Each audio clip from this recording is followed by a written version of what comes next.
So gene editing, CRISPR, other advanced biotechnology that we've typically used to help humans advance ourselves, but orienting those to helping our ecosystems thrive. Previously, up until now, they had the opportunity to go be a machine learning researcher at a startup or go to academia where you can't have as much of an impact. It was the desire to marry the frontier research with the commercial deployment that was something that OpenAI has done, that Living Carbon is doing. You have to have a large amount of self-belief and belief in what the company is building. There are not going to be people that are living as far in the future as you are, right? But if you can sort of hold people's hands and walk them down this path, you'll be a lot more effective in convincing people. Battlestar Galactica is the most inspirational leadership show around, right? The best fiction tells non-fictional truths too. I also am super interested in using LLMs to help understand whales and basically interspecies communication. I think right now carbon offsetting has like a bit of a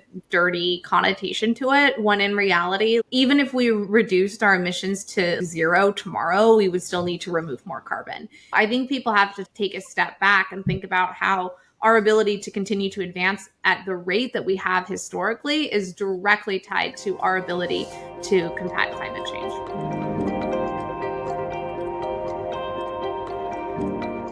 Hello, you're listening to Tomorrow Talk, a podcast by Hoff Capital. I'm your host, Sabrina Halper, and please subscribe to stay up to date on all the exciting episodes we have ahead. And today I'm very, very pleased to welcome Maddie Hall onto the show.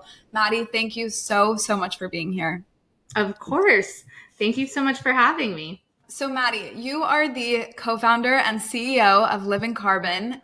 And Living Carbon is a company that essentially is increasing the efficiency of photosynthesis. So you're re-engineering trees to take in more carbon, helping mitigate climate change. Previous to this, you worked on special projects at OpenAI and Combinator. There's so many things that I'm excited to talk to you about today. I think just to start off, if you could help explain, like, what is Living Carbon? What are you doing day to day? Yeah, so Living Carbon is a climate change biotech company that's focused on using a lot of the tools within biotech that we've developed to help make our crops more efficient, help develop gene therapies, using those tools to help plants capture and store more carbon. So gene editing, CRISPR, other advanced biotechnology that we've typically used to help humans advance ourselves or meet our increasing demand for food security, but orienting those to helping our ecosystems thrive, because when our ecosystems thrive, we thrive too. From a day-to-day perspective, we originally were mostly focused on R&D. And so we've got 2 labs now, one in Hayward, California, one in Charleston, South Carolina. But at this point, we're also starting to propagate our first commercial climate smart seedling that we're planting in spring of 2024, as well as on some sites this spring. So everything from large scale propagation with commercial nursery greenhouses, all the way down to talking to corporate purchasers about carbon credits and their sustainability strategy. Congratulations. That is so exciting. How did you first come across this idea when you were like, okay, I want to build a company in the climate tech space? Why did you sort of choose this path forward? Yeah, so, the climate tech space wasn't super apparent or obvious to me until about 2019, actually, when Y Combinator first put out a request for carbon sequestration startups, which was way before like climate tech was even a category. And I remember getting to proofread that and work a little bit on that with that team. And the passion that I had for climate change when I was in high school and middle school, seeing the inconvenient truth come out and getting the opportunity to see Al Gore speak, that passion was really reinvigorated in me. And I was thinking, well, geez, if AI is going to have a huge impact and there's already so many resources and so much work going towards advancing artificial intelligence, but climate is this other issue that there's no real momentum within the corporate or tech or business ecosystem right now. It's more on the nonprofit and government side of things. What can I do to take the lessons that I learned at OpenAI and orient them around this new industry and build a really frontier technology company that was focused on climate change solutions. One point on that I just want to like give you I think like very deserving pat on the back is I think there's this idea in technology where it's hard for people to, leave a big tech job to go work at a startup. And then I think like there's what you did, which is like leaving OpenAI to go start a startup. Did that feel incredibly risky at the time? Like, what was your thought process? Oh, I mean, it definitely was incredibly risky. But I think, as OpenAI had grown, I really wanted to start something and build something from the ground up. And so my passion was really from the 0 to 1 stage. And it just seemed like there were a lot of things that I had learned from executive management team at OpenAI, as well as just about how to recruit really world-class researchers. I think there's some interesting analogs between AI researchers and folks that are working on frontier plant science too. And so I just, when you have an idea that you can't stop thinking about, you kind of have to go build a company around it if you think you're the right fit to do so. So that was what happened to me, to be honest. And I thought, well, geez, no one's going to build this the same way I would. And there's so many things that I've learned here that I want to apply within this space that's getting, underfunded and not focused on as much as it needs to be. Totally. What were some of those lessons that you had absorbed from your time there that you applied in your approach from, day one of building Living Carbon? Yeah. So originally I was taking a look at, could you start something that was analogous to OpenAI for the carbon removal space? And I think the answer is actually no. That space is so big, right? So you have everything from direct air capture to regenerative agriculture. The teams that are working on those solutions have very, very different backgrounds. But what I did find is actually the specific synthetic biology space was one that felt like there was a lot of potential, but there weren't very many opportunities for researchers in the space, right? You ended up having to go to either a chemical company like a big DuPont or a Bayer, or you went to academia where you maybe got to study what you wanted, but you didn't get to have a large scale impact. And most people go into plant sciences because they're passionate about the environment, they're passionate about plants. And that's an interesting analog to OpenAI because most AI researchers go into the space because they're really passionate about it.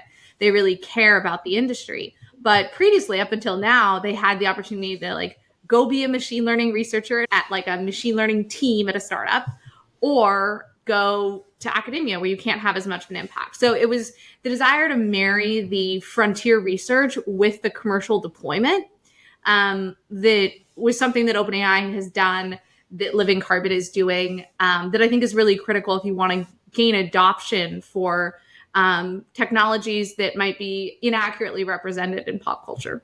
Yeah, I think that's so interesting because I do feel like with AI, we're starting to see a lot of, amazing academics and researchers go work at startups or go start companies in the space. And previously it did feel like there was this big disconnect, but it's really interesting that you point out more of there weren't these types of companies that sort of allowed for those roles and that marrying skills. Your time at YC and OpenAI working with Sam Altman, was there any lesson you absorbed that you still hold closely in your work today? Oh man, I mean, so many. I think partnerships really come down to mission alignment between two organizations. You have to have a large amount of self-belief and belief in what the company is building. And if you create a world-class team that is really incredible, then even if your ultimate vision doesn't come true, you'll build something that is of immense value on the way there. And so much of culture also comes from the executive team, and to build a company where you feel like the dumbest person in the room, which is kind of that's advice for every founder, right? And there are not going to be people that are living as far in the future as you are, right? But if you can sort of hold people's hands and walk them down this path to get to where you've already gotten, you'll be a lot more effective in convincing people, as opposed to, Living Carbon and going out there and being like, okay, biotech tree, it's like, okay, here's why and here's what and here's how, and then it all makes sense. So did you read sci-fi when you were younger, or do you feel a part of you has always been sort of very future oriented and living in the future? Yes. I mean, when I was 16, I told my dad that the next car I bought would be an autonomous vehicle. and like was super into electric cars. And you know what, to be honest, like I was kind of right about that one. So, and yes, I not just when I'm a child, Sabrina, still as an adult, I read a lot of sci-fi. One of my most recent series that I'm finishing up now is Children of Time series. It's very, very, very good. It's about terraformation and genetic engineering, as well as different species on different planets that have been terraformed. I'll leave it at that. Highly recommend. Okay, I'll put the link in the description. That sounds so interesting. I think sci-fi is so cool because it like helps people imagine just futures that otherwise would seem so far-fetched, or like it helps a human mind adapt in that way and think about things like that. Yeah, totally. And like Battlestar Galactica is the most inspirational leadership show around, right? Like you have these stories of really inspiring leaders and people being very resilient. And, you know, the best fiction tells non-fictional truths too. Yeah. I really think there's an opportunity for someone to produce like Black Mirror-esque, but like a little less dystopian. A big part of our aesthetic at Living Carbon is like the solar punk aesthetic, which is like much more utopia centered, like optimistic future. It's really depressing how apathetic some people are, specifically within sort of up and coming generations. And it makes sense, right? But it's not too late. It's really not. And yeah, I agree. There's another book I read called The Endless Vessel that sort of explores that a little bit more, that just came out. And then Extrapolations on Apple TV is kind of similar to that. It's like you go 10 years in the future in every episode, and it walks through a second order impact of climate change. And, you know, spoiler alert, like goodbye Miami, but it's really good. So yeah. When you first went out to create Living Carbon and you're starting to talk to experts and researchers and all these people, what was the response like? Oh man. I mean, so I actually spent a good amount of time following PhDs and notable researchers around the East Coast in their sort of conference circuit. And I couldn't afford to go to the conferences. So I would just stand outside and I would like set up a bunch of meetings to try to convince some of them to work with me on Living Carbon and what we were doing. And everyone was really excited. They saw the potential, but I was looking for something for ideas. Well, the idea that I had currently was really to apply a lot of the tools that have worked really well in crop sciences to this new market of carbon removal, right? And there was this whole field of photosynthesis enhancement research that existed, but wasn't really very well suited for crops. It was better suited actually for carbon, because with crops, you're looking for an increase in yield, right? So the size of the corn relative to the overall plant. But if you're improving photosynthesis enhancement, you're just getting a bigger plant overall. And so it was kind of an indirect way to go for this target. And so it actually, like, that field of research actually made a lot more sense to be applied to carbon markets within the forestry space than it had previously. So, I think people were really excited. Some investors were confused, but also saw the potential of what we were trying to do within the forestry space. And specifically sort of the role that SynBio could play as well was really exciting to people. I saw you wrote on something you recently published that actually a lot of plants do use some type of photosynthesis enhancement. I think you said like 14%, but it wasn't geared towards this. What does a living carbon tree look like versus a regular tree? Yeah, so hopefully they look the same from the outside, but the climate smart seedlings that we've developed at Living Carbon, they have what's called a photorespiration bypass pathway. And like the investor translation to that is it's kind of like putting the plants into ketosis. So it's a metabolic bypass pathway that allows for an improved rate of carbon sequestration. And how it actually works is typically plants will break down these toxic byproducts of photosynthesis by excreting them from their chloroplasts to different organelles. And what we've done is we've actually allowed for all of that breakdown to happen within the chloroplast, and in doing so, rooting more energy towards growth. And so we've seen an increase in biomass accumulation, as well as resilience in drought conditions, as well as performance in high temperatures. So we're still testing the trees at scale, but that's the overall trend and the preliminary data that we've collected. Congrats. What has proven to be the most difficult aspect on the technical side of scaling it and creating it? Well, this is kind of funny because like Maddie 4 years ago would not have guessed that this would have been the hardest part. But I thought that like the R&D would be the hardest part, regulation would be the hardest part, but it's actually been the development of the carbon projects. So there are all of these rules and regulations that in some case make sense, in other case don't, that have to go into developing a carbon project. And that is actually way harder than people think. Like in North America alone, there have only been, I believe it's like 21 afforestation and reforestation projects that have been developed for carbon removal, which is insane, right? Like there have been a lot more that have happened internationally, but it's not been getting the landowners to want to plant the trees. It's not been the R&D. It's more been the development. One of the hard parts about building a biotech company is just usually the regulatory wait time and also just the time it takes to get these products out there. You guys have moved incredibly fast. I think it's been less than 4 years and you already have like seedlings planted and you already have sort of programs up and running. What was your approach like that has allowed this, and what's your advice to other people that want to build these types of companies? Yeah, so there were a couple things that we did differently.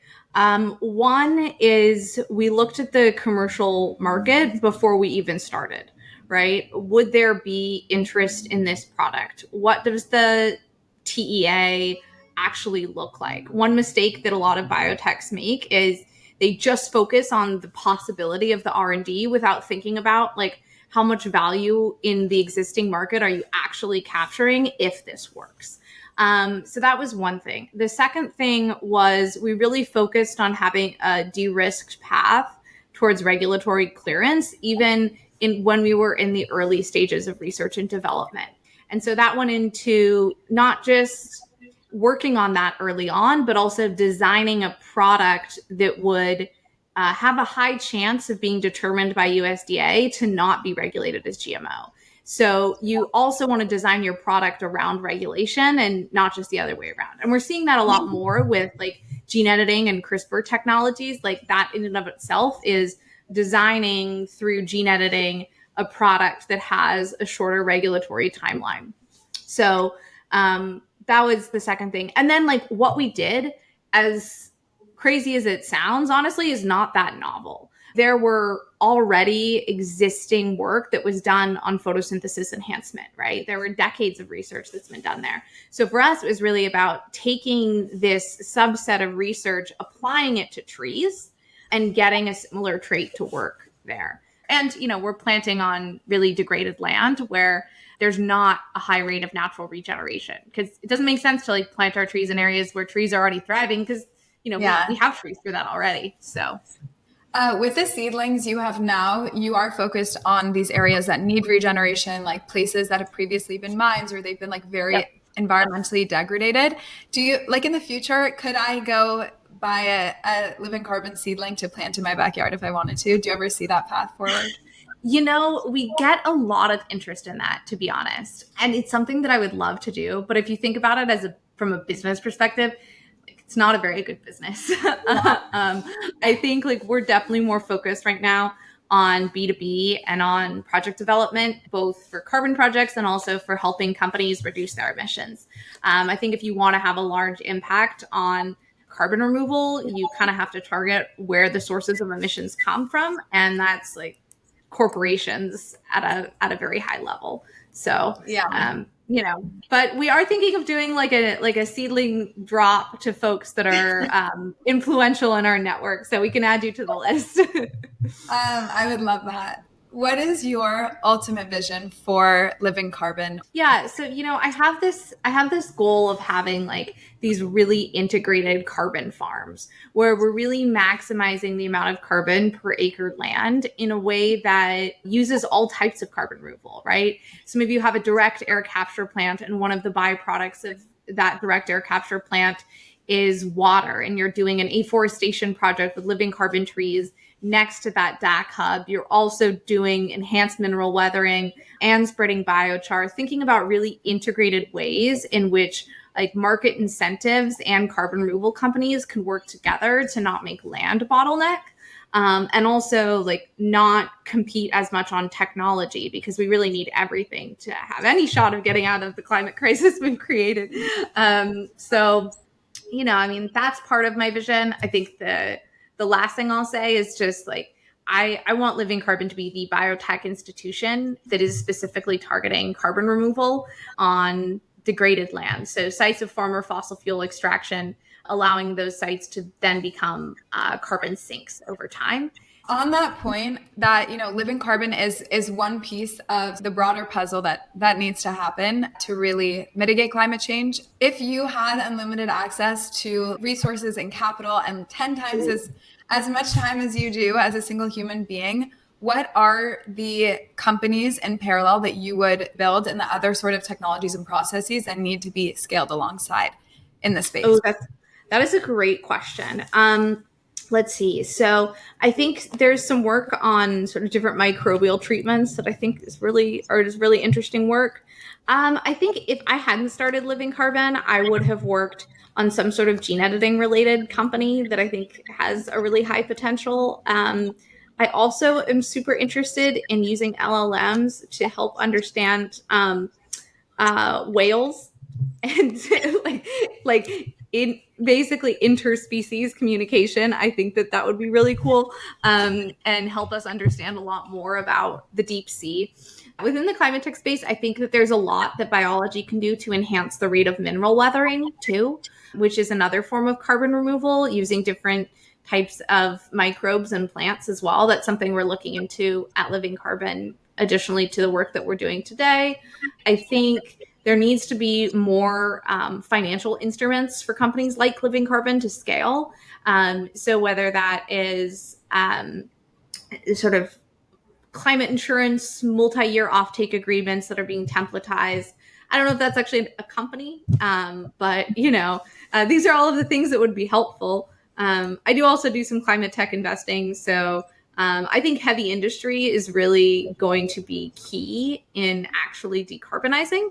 So I'm really excited to see other ways in which you can develop decarbonized materials and metals in particular too, because especially if we're going to be moving more to electric vehicles as well as electrifying everything, as people like to say, then the demand that we're going to see for rare earth metals and other components that go into those systems is going to be really high. On the energy side of things, even just like training large models is like one reason to believe this, but I feel society in general, like our consumption of energy is only going to continue to increase. What types of green energy alternatives do you most support scaling? And like, are you a fan of nuclear? That's controversial for some reason. What are your thoughts?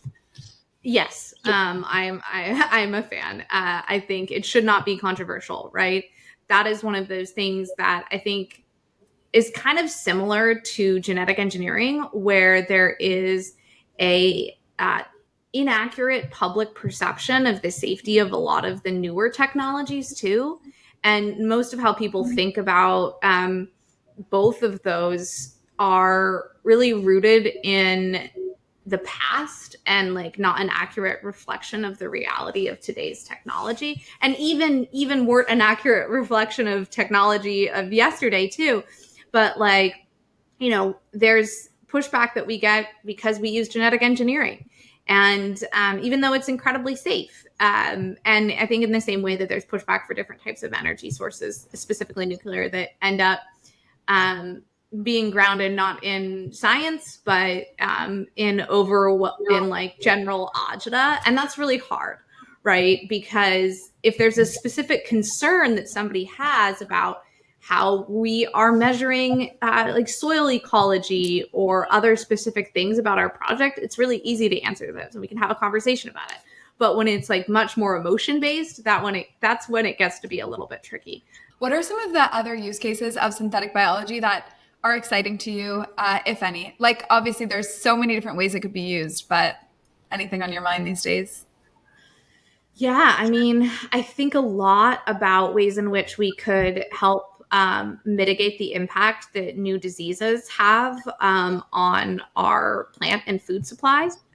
So, whether that's things like the American chestnut that was wiped out in the northeastern US in the 1930s, at bringing that back, I think that that is a really cool project that researchers have spent a really long time on that I wish could see broader scaled adoption. I think also there are a lot of different opportunities within the gene therapy space, within certain work that can be done on preventative healthcare when it comes to like certain mutations that are commonly found in populations. Man, I mean, there's so much, right? Yeah, there's a million. Yeah, but like we've warmed the world so quickly and we've changed our landscape so much that I think it's really silly for us to not use more synthetic biology in helping, I guess, stall or reverse some of the negative impacts we've had. Definitely. I interviewed the founder of Colossal, which is sort of focused on Yes. a different area of it, but he mirrored that notion that like synthetic biology is such a powerful tool that we should really be harnessing in this. And I think there's a lot of excitement around space travel and getting to other planets, and there's not as much discussion about like if we were to become an interplanetary species, like how do we actually create those environments to be fit for humans. You've spoken about how if we can like alter or basically heal our current ecosystem, how could we ever imagine to do that? So I think that's like one like really interesting even frame through which to look at this. Totally. I mean, you have to think about how deep of an understanding of ecosystems and of interaction of many different plants, mammals, microbes, everything we have to be able to terraform another planet and get it to a place where it's habitable to humans. And I think we have to have that degree of understanding to be able to solve the climate crisis too, because essentially what we've done is we've thrown our atmospheric balance off, right? Like if you think of the Earth as a biosphere and we've been breathing, like inhaling, exhaling CO2 for a really long time. And, now we're at a place where that scale has shifted and we're emitting a lot more than we can sequester. So I think people have to take a step back and think about how our ability to continue to advance at the rate that we have historically is directly tied to our ability to combat climate change. Totally. One just weird question, and this could be completely irrelevant, but do you see any reality in which we also alter? I mean, humans are so complicated. I think I know what you're asking, and I have an answer because I've been asked it before. So I think what you're asking is, could humans photosynthesize? Could we remove CO2 in our bodies? And the answer is, unfortunately, probably not. You would get way too high of sugar in your bloodstream, and everybody would have essentially immediately diabetes and not do very well. So wouldn't recommend that. However, there is a lot of interesting research on other types of potential carbon capturing microbes that don't necessarily use photosynthesis as sort of a mechanism of action. There's also been some work done on trying to create another way to capture carbon and convert it into something else using not necessarily rubisco, which is the main enzyme involved. And that's been done through many different enzymatic reactions, but it's only occurred sort of in vitro in a test tube scale. But I hope that projects like that will continue to grow. So I think AI is a huge discussion today. And there's been so many advancements in the last year. Do you see any ways in which you guys could use AI in your work and Living Carbon? I could see interesting routes of like mapping out genes, but then at the same time, you have a very physical element to your company and a lot of work is happening in the wet lab. Just curious how you think about that. Yeah. So, we've seen like things like AlphaFold, which are tools that we use at Living Carbon. to be very helpful within the biotech space more broadly. I think the cost curve has to come down a little bit when it comes to being able to model in silica and have a sense of what's going to happen in the soil, right? So you have to collect what's called like multi-omic sequencing data, and that is pretty expensive to do from each different iteration of the seedlings. So I think we need to see some of the ways in which AI systems can interact with biotech, get cheaper to collect data before we start to see like huge advances in terms of what we're looking for. However, I do think different ways in which you can better model the climate is super, super important. Yeah, I think there's so many interesting opportunities there too, with how it can like even optimize current energy systems and transportation systems and all of that. And there are some workflows, especially when it comes to like land eligibility and a couple of different things that we do manually that I think could be improved through automation using AI.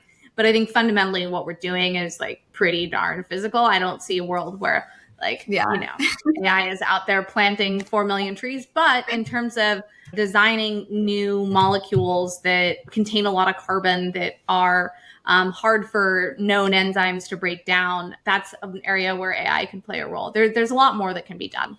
So I want to ask you about the carbon offset and carbon credit system. Do you see any current flaws in the system, or how do you think about it? Yes. So I think right now, carbon offsetting has like a bit of a dirty connotation to it, when in reality, like, even if we reduced our emissions to like 0 tomorrow, we would still need to remove more carbon. So this idea that it allows for polluters to keep emitting isn't really true, because we need both. Without a doubt. When it comes to like the markets more broadly, I think you want to move towards a market that looks a bit more like a metals market, one that's regulated, that has like quality or purity based pricing. And right now we have kind of a market that's mostly voluntary, which I don't think is going to be voluntary for very long, and is already starting to be more of a compliance market in other countries. But like right now we have like 3 different nonprofits that are generally sort of the gatekeepers that determine which methodology you can use.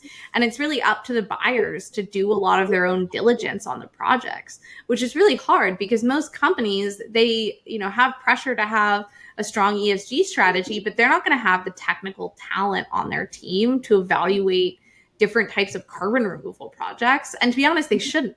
But I think like one thing that can be done is there just needs to be a lot of a faster rate of incorporating innovation into how we review carbon projects, right? And how we develop the methodologies that carbon projects have to adhere to, because that is going to be the blocker for a lot of different startups that are trying to scale in this space. And so I think there has to be more of a dialogue between carbon removal companies and companies that are also more in the traditional offsetting or have worked in traditional offsetting space, because right now they either don't talk to each other or there's a fair amount of clash.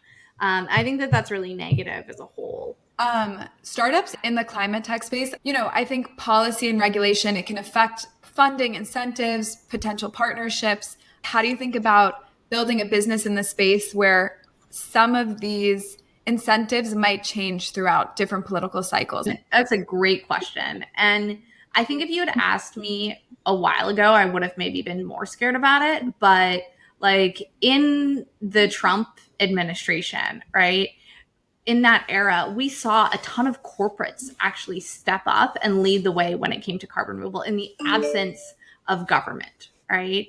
And so that was really promising to see. With the IRA being passed, that was exciting, but it was also unfortunate because most of the portions of that law now really targeted companies that might be funded by oil and gas, right? So companies that were doing direct air capture and then sequestering that carbon or using it for producing gas, which is carbon neutral, but it's not necessarily removal at all. And so there needs to be more technology agnostic policy, and more policy to increase the incentives for landowners, right? For people that have boots on the ground, that are, in the US and have a lot of access to land that could be used for carbon sinks, right?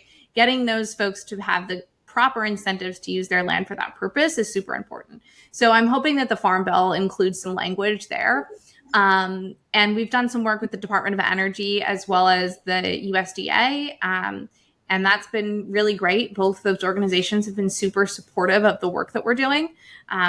And yeah, we hope to continue to sort of expand the policy and advocacy work that we're doing over time. There's a lot of different aspects to the company you're building, because you have the R&D aspect, you also have the commercialization aspect, and then ultimately like you're selling to customers, right? And you've had to wear sort of like multiple hats. You're interfacing with a lot of different types of people. What has that been like? Yeah, I mean, hard science is hard science, right? And it's not easy. And I think like we've been fortunate to have like pull some really awesome supporters who have connections within both of those spaces. So that's been really good. I think, one of the things that is really important to me as a CEO is like being able to find common ground with anybody out there, right? Like it doesn't matter if you grew up in rural Kentucky and you have, an old mine land that's been in your family for 5 generations, right? There's still common ground with the researchers that we have in the lab. And so I think trying to create that sense of community of we can all do something that helps our legacy and makes the world a better place for our kids and our kids' kids. And finding that way to connect has been really, really helpful in terms of like creating a sense of community around the work that we're doing that spans multiple fields.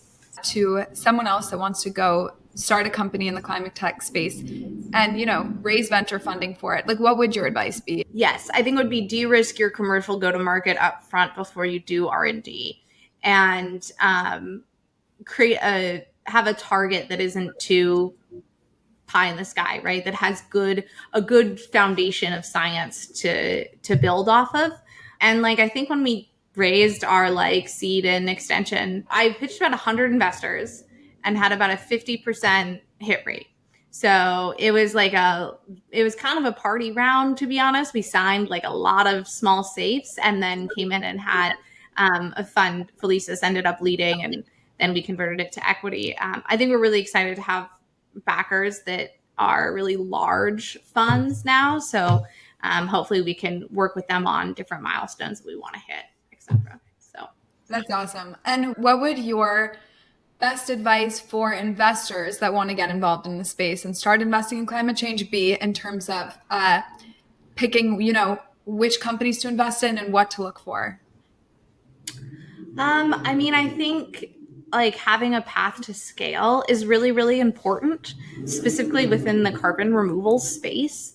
And it's easy to like go after the thing that's like trendy for that month or that year, but really having like thoughtful hypotheses around sort of long-term vision that they have for carbon removal and that market, I think is really, really important.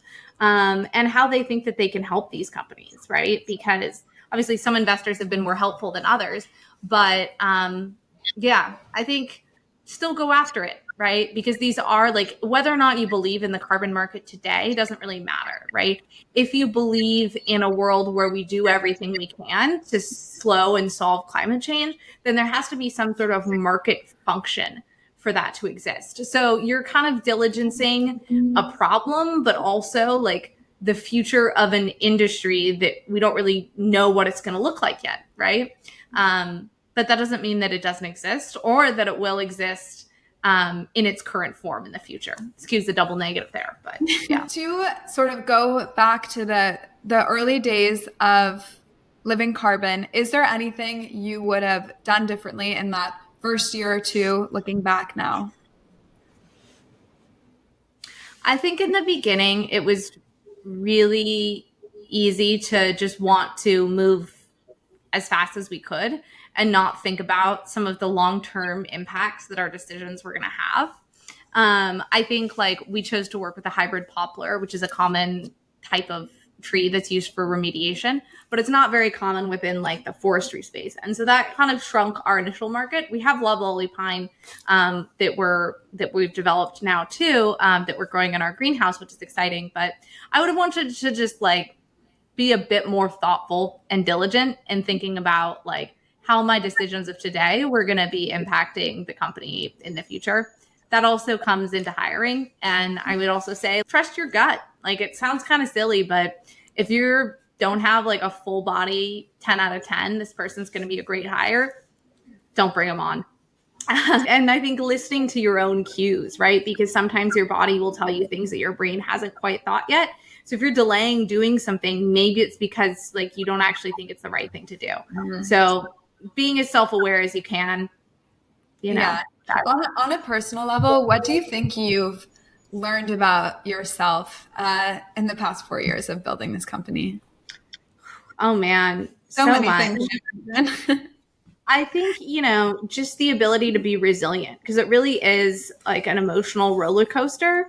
And then I think it's also really easy to get lost in your own head, right? Especially as a female founder, and underrepresented founders, I think, have this as well. Like, you know, you might have really sophisticated thinking about something and have evolved to solve a problem, but you have to have the confidence to execute on it and to move really quickly. So shortening that window between idea and action has really been something that I've tried to work on as a founder, because it would typically take me a while to like build up the confidence to be like, yes, this is the right thing. Yes, let's go forward and do it. And I still struggle with that today, where it's like, I have a plan, but like, is it the right thing? You're never going to be 100% confident in anything. Really successful founders I know were like super convinced that their company was going to zero 6 years in. It's like, you know, so in that case, like you should just stop waiting and like trying to get to a super high degree of confidence and do something.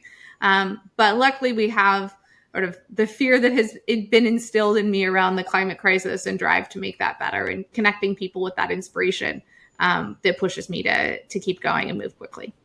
Yeah, I think it's really interesting, the problem in general, like how to market it, in the sense that you really do need to like inspire fear in people to make them change behavior, but at the same time, take like this techno-optimist approach. You have to have a sense of urgency, right? But I think there's a difference between urgency and fear.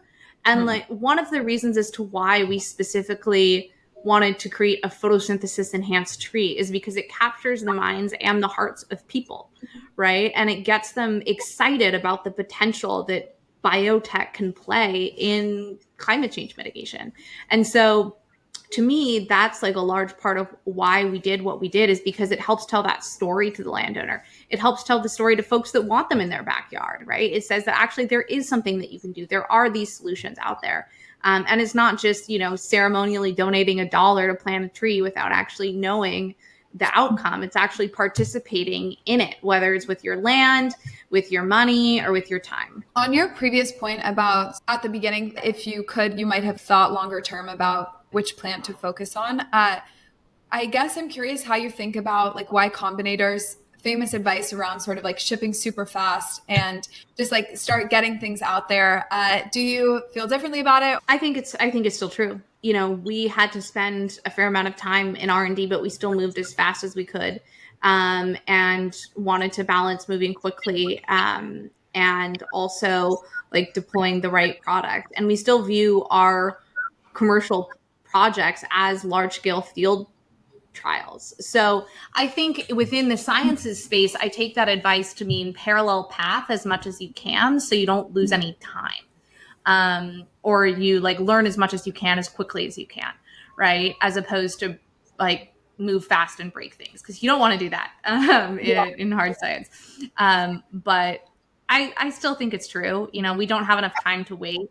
We don't have enough time for us to move at the pace of academic research, right? And we get critiqued for moving quickly in the press because like we are moving faster than academic research. And if you ever want to have a large scale impact, right, you have to know how your product is going to perform when it's planted in the real ecosystems that it will be like planted in at scale.